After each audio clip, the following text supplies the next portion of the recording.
ગુજરાતમાં ભાજપની સરકારે ખુલ્લેઆમ દાદાગીરી અને ગુંડાગીરી ચાલુ કરી છે। સરકારી માણસો, ભાજપની સરકાર અને કંપનીના માણસો આ ત્રણેય લોકોએ મિલીભગત કરી ગેંગ બનાવી અને ગુજરાતના લગભગ 800 જેટલા ગામડાના ખેતરોને ચૂથી નાખવાનું કામ કર્યું છે। એક ખેડૂતના 10 વીઘાના ખેતરમાં જો સરકારી થાંભલો આવે કે કંપનીનો પ્રાઇવેટ થાંભલો આવે તો એ ખેતરની જમીનની કિંમત ઘટી જાય છે। એ જમીનની પછી માર્કેટ વેલ્યુ ઓછી થઈ જાય કેમ કે એમાં થાંભલો છે।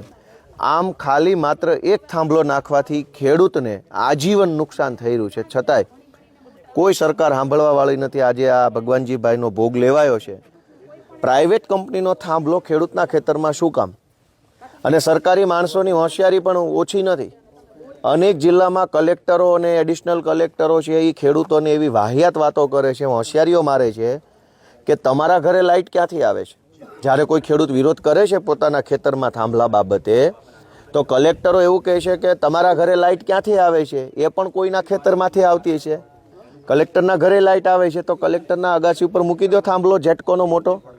તમારા ફેક્ટરીઓ ઉપર, તમારા મકાનો ઉપર, તમારી જમીનો ઉપર ક્યારેય થાંભલા નથી આવતા। ગરીબ ખેડૂતના ખેતરોમાં હંમેશા થાંભલા નાખી દેવામાં આવે છે।